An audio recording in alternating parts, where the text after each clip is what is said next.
오늘의 말씀입니다. 다니엘서 6장 1절에서 4절입니다. 다 함께 읽겠습니다.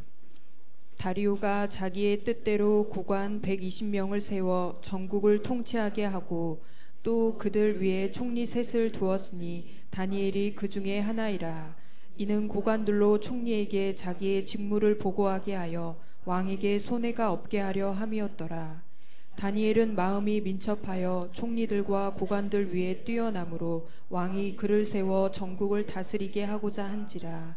이에 총리들과 고관들이 국사에 대하여 다니엘을 고발할 근거를 찾고자 하였으나 아무 근거 아무 허물도 찾지 못하였으니 이는 그가 충성되어 아무 그릇됨도 없고 아무 허물도 없음이었더라. 아멘. 오늘은요 우리 인사부터 하고 가겠습니다. 여기 보면은 상 주시는 하나님을 우리 기대하라. 우리 같이 옆 사람하고 같이 인사 한번 하겠습니다. 예, 시작. 제가 이 표를 붙인 이유가요, 기도하면서 계속 산에 돌아다니는데 저 감동을 갖다가 하나님 계속 주시는 거예요. 그래서 올해는 하나님이 우리의 삶 가운데 행하실 크고 놀라운 일을 기대하고 상 주실 하나님을 기대하면 놀라운 일을 저는 행할 것이라고 저는 확신하고 있습니다. 그래서 교회에서 볼 때마다 인사할 때 상 주시는 하나님을 기대합시다. 이렇게 여기 붙였고요, 저기 붙였고요, 내려가면 또 붙여놨습니다.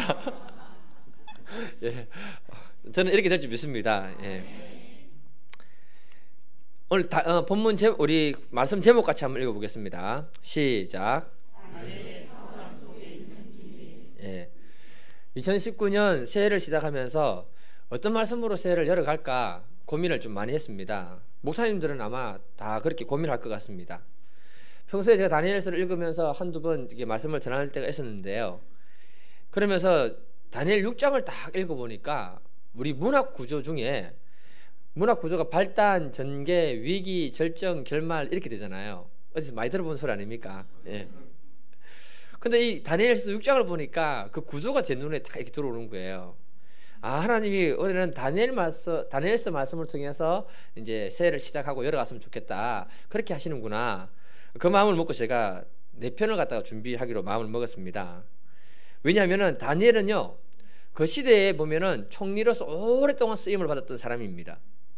직장으로 보게 되면은 제2인자 자리를 갖다가 오랫동안 쓰임을 받으면서 다니엘은 그 시대의 믿음의 사람이었고 축복의 사람이었고 형통의 사람이었습니다. 이 믿음의 사람, 축복의 사람, 형통의 사람이 다 여기 계시는 우리가 다 될 수 있기를 축복해 드립니다. 그래서 우리의 사업이나 직장이나 모든 영역에서 하나님이 축복을 열어주시고 또 믿음으로 형통케 하는 것들을 보고 경험하는 한 해가 됐으면 좋겠습니다. 오늘은 발단 전개 부분에 해당하는 다니엘에 대한 탁월함을 갖다가 같이 살펴보겠는데요. 다니엘의 그 탁월함의 비밀이 무엇인지 살펴보고 그 탁월함이 우리의 것이 되기를 축복합니다. 대개 우리들은 우리 다른 사람들보다 이게 무슨 일을 잘하는 사람 보면은 특출나다, 탁월하다 이렇게 표현합니다. 근데 이 보통 회사를 들어가게 되면은 특출나거나 탁월한 사람들을 보면은 상위 1% 이내로 들어가는 그런 사람들입니다. 이 자리에 계신 분들이 직장과 사업도 모든 영역에서 상위 1% 이내로 들어가는 그런 분들이 되기를 축복합니다. 그래서 오늘은 이 다니엘의 특별한 그것을 보고 배움으로 우리가 새해에 다니엘과 같은 믿음의 사람으로 변화될 수 있기를 바랍니다. 다니엘이 어떤 점에서 난다는 점을 가지고 있었는가? 3절을 같이 읽어보겠습니다. 시작. 다니엘은 마음이 민첩하여 총리들과 고관들 위에 뛰어나므로 왕이 그를 세워 전국을 다스리게 하고자 한지라. 다니엘이 다른 총리들에 비해서 마음이 민첩하다 이렇게 말을 하고 있습니다. 오늘 본문 배경을 잠시 보게 되면은요, 바벨론에 강력했던 왕 느부갓네살 왕이 죽고 그 아들 벨사살이 왕이 됩니다. 그런데 그 사람은 굉장히 교만해가지고 하나님 성전에 쓰던 기물들을 가지고 와서 그 성전에 쓰던 잔을 갖다가 술잔으로 사용하고 하나님을 우습게 생각했던 사람입니다. 그래서 하나님이 궁중에 벽에 손이 나타나가지고 메네 데길 우르바신 이런 글을 씁니다.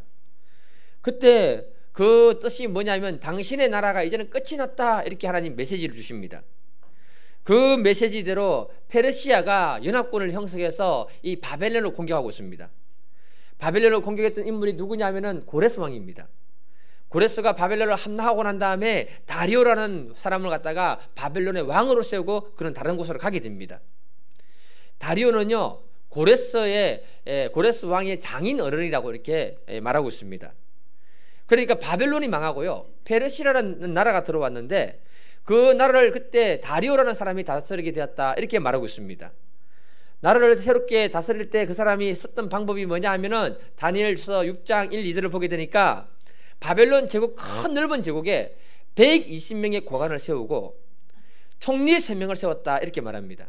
이 말은 한 총리당 바벨론의 40명의 고관들을 관리하도록 해서 나라를 다스려 나가도록 만들었던 것입니다. 이렇게 하는 이유가 뭐냐면은 총리 하나를 세우면은 힘이 세지니까 잘못하면 왕권을 어지럽힐 수 있거든요. 그래서 총리를 3명을 세워가지고 힘을 분산시키고 왕에게 절대 충성하도록 만들기 위해서 이 방법을 사용했던 것입니다. 2절에 보니까 뭐라고 하느냐면은 또 그들 위에 총리 셋을 두었으니 다니엘이 그 중에 하나라. 이는 고관들로 총리에게 자기의 직무를 보고하게 하여 왕에게 손해가 없게 하려 함이었더라. 총리 3명을 세워서 그 총리 3명이 왕을 잘 보필하고 나라에 문제가 생기지 않도록 만들었다, 이렇게 말합니다. 이 총리 3명 중에 다니엘은 다른 점이 있었는데 3절을 보니까 마음이 민첩했다, 이렇게 말합니다. 다니엘서 5장 12절도 한번 읽어보겠습니다. 다니엘서 5장 12절 시작. 왕이 벨드사살이라 이름하는 이 다니엘은 마음이 민첩하고 지식과 총명이 있어 능히 꿈을 해석하며 은밀한 말을 밝히며 의문을 풀 수 있었나이다. 아멘. 끝까지 읽겠습니다. 다니엘을 보면요, 5장에서도 벨사살 왕이 다스리는 시대입니다. 그런데 사람들이 다니엘을 평가할 때 뭐라 하느냐 하면은 다니엘은 마음이 민첩했다, 이렇게 평가해 주고 있습니다. 이 말을 원어로 보니까 루아흐 아티라라는 말인데, 루아흐라는 것은 하나님의 영을 말하는 것이고요, 아티라라는 말은 탁월하다는 뜻입니다. 다시 말하면 다니엘 안에는 하나님의 영으로 탁월한 뭔가가 있었다, 이렇게 말하고 있는 것입니다. 킴 제임스 버전으로 영어로 보니까 excellent spirit, 탁월한 영을 가졌다, 이렇게 번역하고 있습니다. 다시 말해서 다니엘이 다른 사람들하고 비교해서 탁월했던 점이 뭐냐 하면 하나님의 영으로 탁월한 사람이 다니엘이었다, 이렇게 말해주는 겁니다. 오늘날로 말하면 다니엘은 성령으로 충만한 사람이었다, 이렇게 말해주는 것입니다.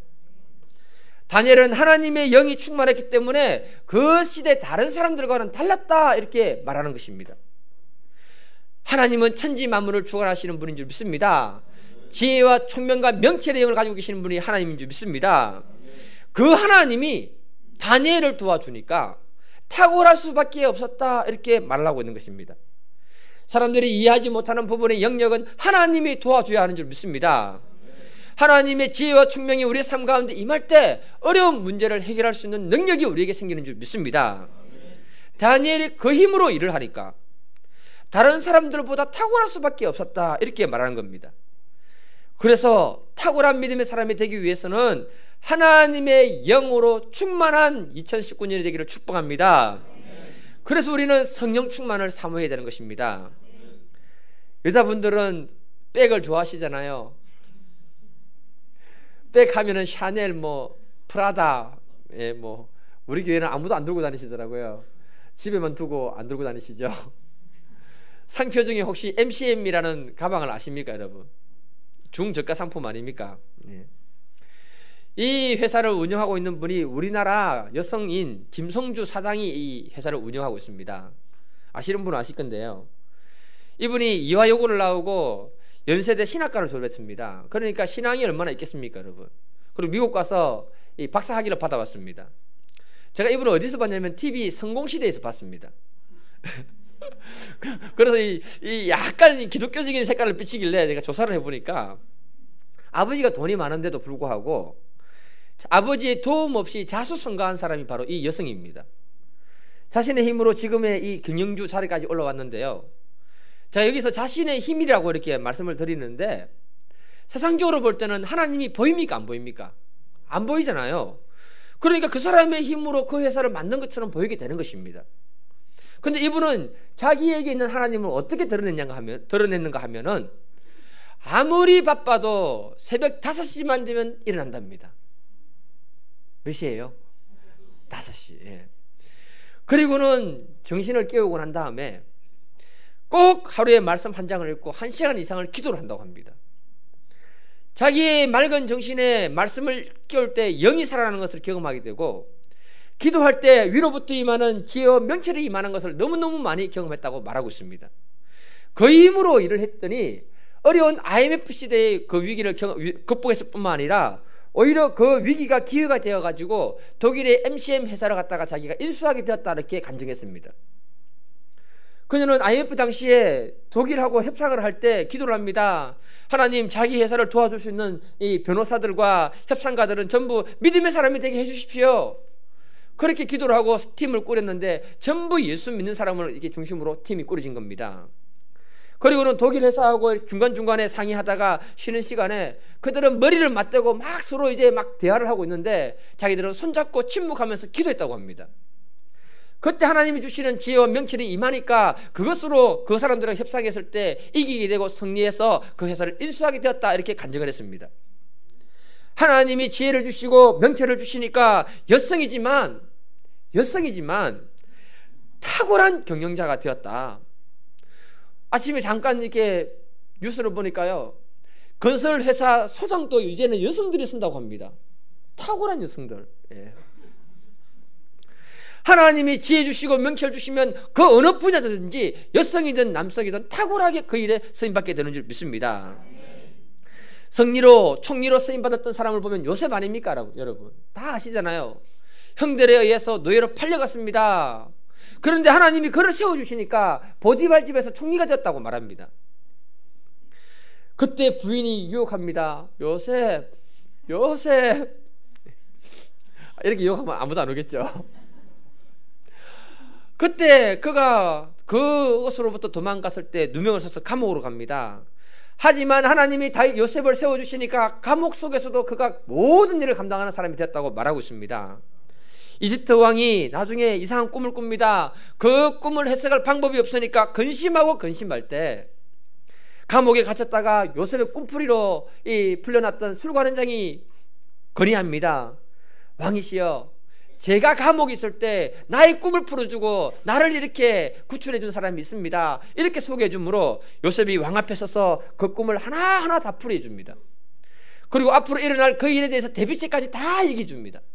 그리고 그 일을 섬길 수 있는 사람을 한 사람을 세우십시오, 이렇게 얘기합니다. 왕이 그 말을 듣고는 이렇게 말합니다. 우리 같이 한번 읽어볼까요? 창세기 41장 38절 39절 시작. 바로가 그의 신하들에게 이르되 이와 같이 하나님의 영에 감동된 사람을 우리가 어찌 찾을 수 있으리요 하고 요셉에게 이르되 하나님이 이 모든 것을 내게 보이셨으니 너와 같이 명철하고 지혜 있는 자가 없도다. 왕이 요셉을 만났을 때 한 말이 뭐냐면 하나님의 영이 너가 충만하다, 이렇게 말하고 있습니다. 그리고 너와 같은 지혜와 명철을 가진 사람이 아무도 없다, 이렇게 말하고 있습니다. 그러면서 너가 이 나라를 맡아서 통치해달라고 부탁을 하면서 그를 총리로 세웠습니다. 성경을 보면은 요셉은 탁월하게 그 일을 감당했던 사람이라고 말해주고 있습니다. 그래서 우리가요, 성경을 자세히 보시면은 하나님께 축복을 받고 형통의 문이 열렸던 사람들은 다 누구냐 하면 성령으로 충만했던 사람들이 그런 은혜를 덧입었다라고 말씀하고 있는 것입니다. 우리 안에 하나님의 영으로 충만할 수 있는 2019년이 되기를 축복합니다. 그러면 하나님이 우리의 직장과 사업터 모든 영역에서 하나님이 주시는 지혜와 총명과 명철로 우리는 그 일을 하게 될 줄 믿습니다. 오늘 본문 3절을 좀 더 보면요, 총리로 3명을 세웠는데 다니엘이 너무 우수하니까 왕이 생각할 때 3명의 총리가 필요가 없는 거예요. 그래서 다니엘을 수석 총리로 세우겠다고 왕이 마음을 먹었다고 말하고 있습니다. 이 말은 뭐냐 하면은 저와 여러분들이 이 시대 다니엘이 되면은 직장이나 사업터나 어디를 가더라도 우리가 아니면 그 일을 할 수 없는 사람들로 바뀌게 되는 줄 믿습니다. 그런 믿음의 사람이 될 수 있도록 우리가 기도하는 한 해가 될 수 있기를 바랍니다. 다니엘이 하나님의 영으로 충만했던 비결이 뭔가 성경을 보니까요, 첫 번째 늘 기도하는 사람이었습니다. 다니엘 6장 10절 한번 읽어보겠습니다. 다니엘 6장 10절입니다. 시작. 다니엘이 이 조서에 왕의 도장이 찍힌 것을 알고도 자기 집에 돌아가서는 윗방에 올라가 예루살렘으로 향한 창문을 열고 전에 하던 대로 하루 3번씩 무릎을 꿇고 기도하며 그의 하나님께 감사하였더라. 아멘. 다니엘은 자기가 죽을 수 있는 상황임에도 불구하고 그 사실을 알면서도 늘 하던 대로, 웃자다가 한 게 아니고 늘 하던 대로 하루에 3번씩 창문을 열고 예루살렘 향해 기도하고 하나님께 감사를 올려드렸다고 말씀합니다. 그때 하나님이 그에게 지혜와 총명과 명철을 주시니까 그것을 가지고 나라를 섬길 때 다른 사람에 비해서 탁월할 수밖에 없었다, 이렇게 말씀하고 있는 것입니다. 여러분, 기도는요 너무너무 신령한 겁니다. 우리가 기도를 할 때 하나님의 생각을 우리에게 넣어주시는 겁니다. 여러분, 경험을 해봐야 됩니다. 우리가 기도를 하면은 하나님이 감동을 넣어주십니다. 감동. 우리가 기도할 때 하나님은 비밀한 것을 말씀해 주십니다. 이거는 경험해보지 않으면 알 수 없는 거예요. 왜냐하면 하나님 살아계시기 때문에. 다니엘이 탁월했던 것은 뭐냐? 기도했다는 겁니다. 우리가 새해가 시작되는데 직장과 사업들과 삶의 모든 현장에서 하나님의 도움을 구하는 기도를 놓치지 않기를 축복합니다. 가장 좋은 습관 중에 하나가 뭐냐면 기도하는 습관입니다. 예. 그때 하나님은요 지혜를 주시고 명철을 주시고 우리를 이끌어 가시는 것을 경험하게 되는 것입니다. 제가 2019년도를 시작하면서요 산을 막 돌아다니면서 기도하면서, 하나님 2019년은 무슨 해입니까? 그러니까 하나님이 상 주시는 하나님을 기대하라, 감동을 계속 주시는 거예요. 그래서 제가 안 되겠다, 붙이자, 그리고 성도들에게 계속 얘기하자. 근데 재밌는 건 뭐냐면요, 2019년도가 딱 시작이 되는 순간부터 교회에 좋은 일이 계속 일어나기 시작하면서 저한테 전달을 다 해주시는 거예요. 지금 많은 분들이 좋은 일이 어떤 일이 일어났는가 저한테 얘기해 주고 계십니다. 그런 일이 있으면 얘기해 주셔야 돼요. 좋은 소식을 들으니까 기분이 너무 좋아지고 하나님이 무슨 일을 할 것인가에 대한 기대감으로 충만해지는 걸 제가 경험했습니다. 올해는 우리가 상 주시는 하나님을 기대합시다. 올해는 우리 모두가 하나님 우리에게 많은 선물을 주실지 저는 확신하고 있습니다. 그걸 기도로 응답으로 받아 누리기를 축복합니다. 다니엘이 탁월했던 이유가 또 하나가 뭐냐면 말씀을 가까이 했습니다. 다니엘 9장 2절을 한번 읽어보겠습니다. 시작. 곧 그 통치 원년에 나 다니엘이 책을 통해 여호와께서 말씀으로 선지자 예레미야에게 알려주신 그 연수를 깨달았나니 곧 예루살렘의 황폐함이 70년 만에 그치리라 하실 것이니라. 아멘. 다니엘은 포로로 끌려왔지만 늘 하나님의 말씀을 가까이 하고 있던 사람이었다 말해주고 있습니다. 어느 날 예레미야서를 쭉 읽다 보니 하나님이 70년이 되면은 그 백성들을 다시 고향으로 돌려보내 주신다, 그 약속을 읽은 것입니다. 그때 그 약속의 말씀을 붙들고 중보 기도하는 게 9장의 이야기입니다. 다시 말하면요, 세상의 다른 사람들보다 탁월해 주시는 비밀은 뭐냐 하면은 말씀과 기도를 가까이 하는 사람은 탁월해진다고 말하고 있는 것입니다. 제가 앞에서 말씀드렸잖아요. 김성주라는 여자분, 이분은 전 세계를 돌아다니는 분인데 그 어느 나라를 가더라도 새벽 5시가 되면 일어나가지고 말씀과 기도로 이렇게 하루를 시작한다고 말하고 있습니다. 이분뿐만 아니고요, 정말 기독 신도민들의 그 모임에 가보면은 그 사업하시는 분들이 보면 하나님이 그 위기들을 말씀과 기도로 하나님이 넘어갈 수 있도록 지혜 주시고 능력 주셨다, 이런 말을 정말 많이 간증합니다. 제가 또 이번에 우리 전도사님의 은혜로 그냥 또 포항 세라믹 김창호 회장님하고 식사하는 그런 은혜를 누렸는데요, 어둠만 먹으니까 너무 마음이 힘들더라고요. 여러분들 그 회사가 잘 될 수 있도록 축복 기도를 좀 부탁합니다. 우리 교회 늘 지원하고 계시고 더 지원하고 싶대요. 잘 돼야 더 지원할 거 아닙니까? 입찰이 잘 될 수 있도록. 근데 그 이분의 간증을 들어보니까 뭐냐면은 하나님 음성을 직접 들었대요. 한두 번이 아니고요. 신기하지 않습니까, 여러분? 회사를 운영할 때마다 위기가 그렇게 많았는데 그때마다 새벽마다 와서 눈물로 기도하고 말씀을 가까이 할 때 하나님이 음성을 직접 들려주시면서 제품을 이렇게 만들어라, 제품 사용 제조 방법을 하나님 가르쳐 주시더래요. 안 들어보신 분들은 이 말이 무슨 말인지 이해가 안 됩니다. 예. 저는 하나님의 음성을 들어봤기 때문에 알아요, 그게 무슨 말인지. 그래서 그 방법대로 제품을 딱 만들어 가져갔는데 다른 제품들하고 회사들 제품하고 비교했는데 탁월하게 우수하니까 포항지출이 그 회사 제품만 받아갔다고 이렇게 말하고 있습니다. 하나님이 큰 사업하는 분들이나 중요한 일을 하시는 분들은 말씀과 기도를 가까이 할 때 늘 이런 믿음의 역사를 열어주신 줄은 확신합니다. 이것이 바로 탁월하게 되는 성공의 비결이라고 말해주는 것입니다. 종교개혁자 마틴 루터가 말했습니다.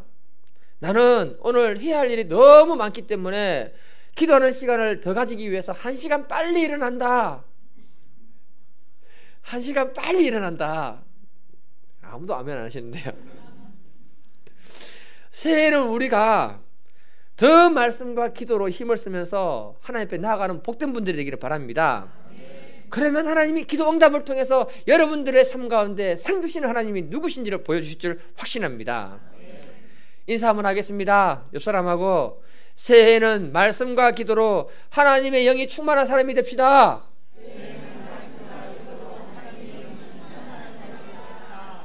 아멘. 그러면 우리가 하는 모든 일에서 우리가 탁월한 믿음의 사람이 될 줄 믿습니다. 다니엘이 또 다른 사람과 달랐던 것이 무엇인가? 4절을 같이 한번 읽어보겠습니다. 시작. 이에 총리들과 국관들이 국사에 대하여 다니엘을 고발할 근거를 찾고자 하였으나 아무 근거 아무 허물도 찾지 못하였으니 이는 그가 충성되어 아무 그릇됨도 없고 아무 허물도 없음이었더라. 오늘 본문의 다니엘을 보게 되면 다른 사람들과 달랐던 이유를 설명합니다. 뭐라 하느냐? 그가 충성되어 아무 그릇됨도 없고 아무 허물도 없더라. 여기서 충성이라는 말을 갖다가 영어로 제가 번역본을 보니까 뭐라고 번역했냐면은 trustworthy. 그 본문에 그 투보에 적어놨습니다. 발음이 안 좋더라도 보시면 압니다. 이 단어를 보니까요, trust 신뢰하다는 말하고 worthy 가치가 있다는 이 두 단어를 합성해놨더라고요. 그러니까 다니엘은 무슨 말이냐면은 신뢰할 만한 가치가 있는 사람이었다 이 말입니다, 여러분. 의지할 만한 사람이었다 이 말입니다, 여러분. 그러니까 왕이 다니엘을 평가할 때 뭐냐면 이 사람은 정말 신뢰할 만한 사람이다. 이 사람에게 나라를 믿고 맡길 수 있겠다. 이게 왕의 마음의 확신으로 들어왔던 것입니다. 그걸 번역할 때 우리나라는 충성, 군대 사람이죠. 그렇게 번역했어요.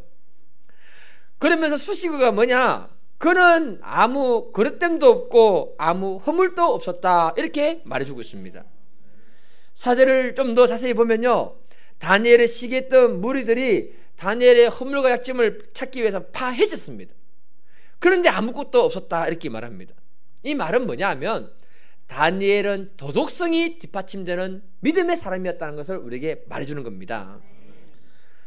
총리로서 다니엘이 여러 왕이 바뀌는데도 총리로서 오랜 기간 생명력이 있었다는 것은 우연한 사건이 아니라 다니엘은 도덕성이 뒷받침되는 신뢰가 가는 믿음의 사람이었다는 것을 우리에게 말해주고 있는 것입니다. 우리가 조금 더 생각해봐야 하는 것이 뭐냐면요, 지금 다니엘을 시기해서 고소하고자 하는 사람들이 허물을 찾고 있거든요. 우리나라 속담에 털어서 먼지 나지 않는 사람 있다 없다? 없다. 예. 그런데 다니엘은 털었는데 먼지가 났다 안 났다? 안 났답니다, 여러분. 예. 다시 말하면요, 예수 믿는 사람들이 잘 될 때 늘 시기하는 무리가 따라온다는 겁니다.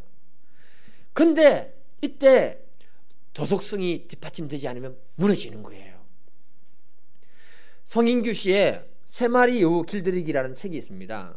그 책을 보게 되면요, 우리 모두 마음 안에는 세 마리 여우를 가지고 산대요.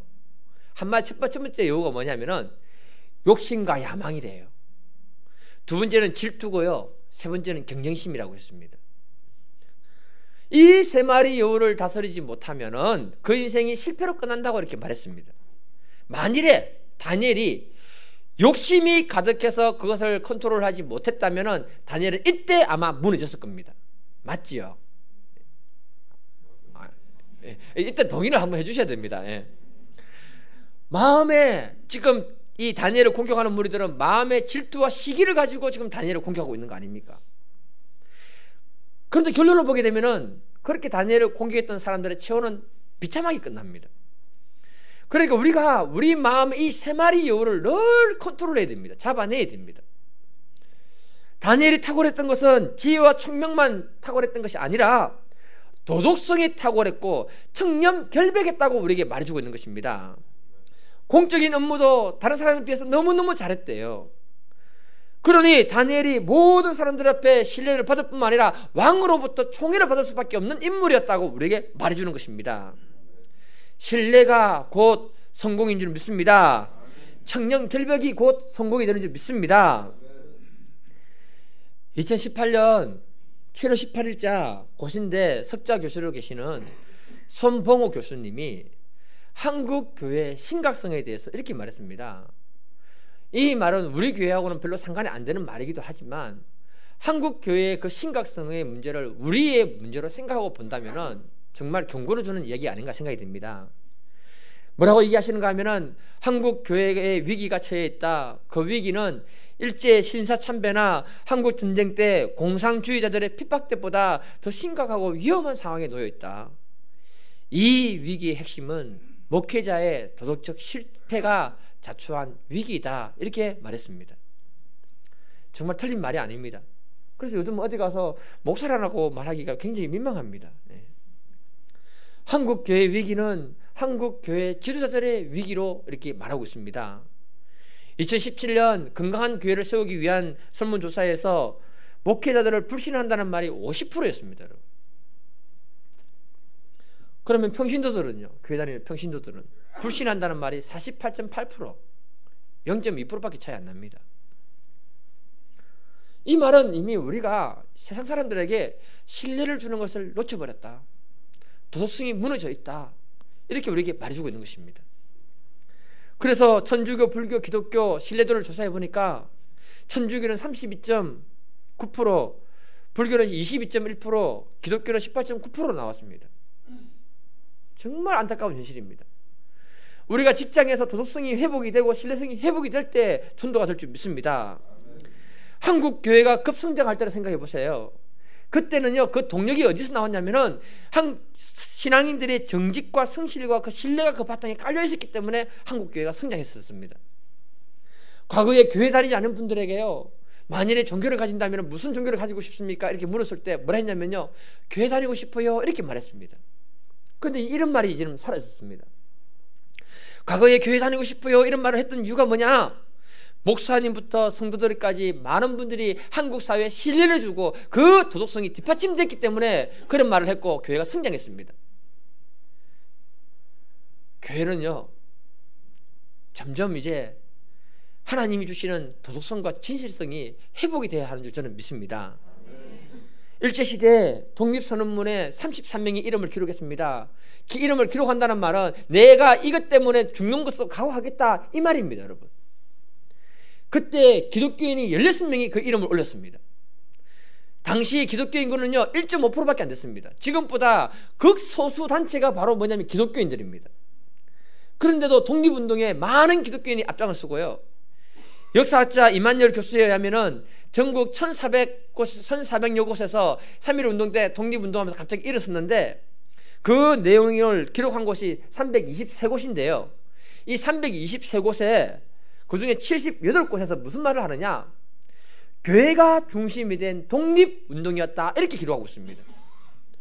그만큼 그 시대 사람들이 이 민족을 사랑하고 정말 그 민족을 위해서 자신을 희생해서 내어주고 그 도덕성이 뒷받침이 되고 신뢰성이 기초가 되었기 때문에 나중에 한국교회가 급성장하게 되는 그 기초가 되었다라고 이렇게 말해주고 있는 것입니다.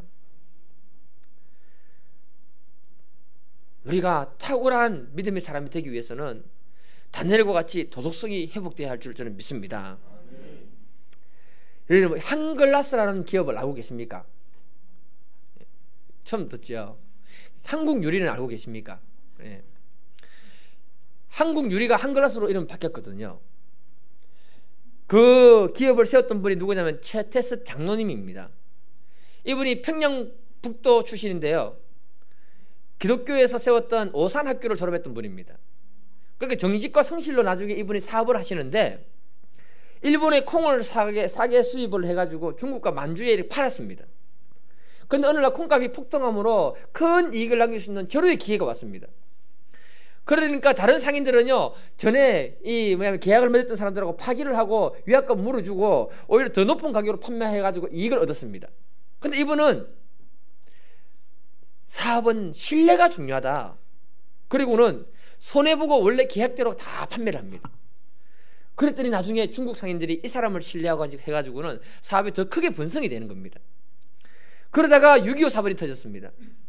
1사 후퇴 때 모든 사람들이 다 도망을 내려가는, 후퇴하고 있는 도망가는 중인데 이분은 그 와중에 어디를 갔냐면 은행에 빚을 갚으러 갔습니다. 감동이 돼야 되는데, 예. 은행 직원이 황당해가지고 뭐라고 얘기하느냐, 지금은 피난 중이니까 다음에 갚으라우. 예. 너무 황당하니까. 근데 뭐라고 얘기하느냐, 전쟁 중이라도 빚은 갚아야지요. 전쟁 중에 내가 죽을 줄 모릅니다. 그리고는 은행 직원에게 빚을 갚고는 영수증을 받은 겁니다. 월남 이후에 부산에 와가지고 사업을 하는, 사업이 점점 잘 되기 시작합니다. 그런데 큰 배가 필요할 때 돈이 없으니까 은행에 가서 돈을 빌리러 가는데 은행장을 만납니다. 은행장이 담보도 없이 왔는데 무슨 돈을 빌려주겠습니까? 그런데 뭐라고 하느냐 하면, 제가 은행에 빌린 돈은 다 갚았습니다. 1사 후퇴 때도 은행에 돈을 갚고 월남했습니다. 그 영수증을 제가 가지고 있습니다. 이게 제 보증입니다. 딱 펼쳐준 거예요. 은행장이 그 영수증 보고 깜짝 놀랍니다. 그 전설적인 인물이 당신입니까? 소문이 난 거예요. 소문으로만 듣던 그 사람을 만났을 때 너무 감동받아서 아무 담보 없이 그 시대에 2억 원이라는 거대한 돈을 빌려준 거예요. 정직과 성실은 위기 때 가장 큰 능력을 발휘하게 되는 줄 믿습니다.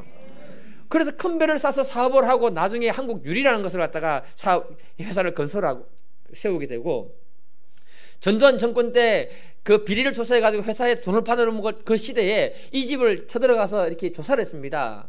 그런데 금쪽알이 하나 나오지 않더랍니다.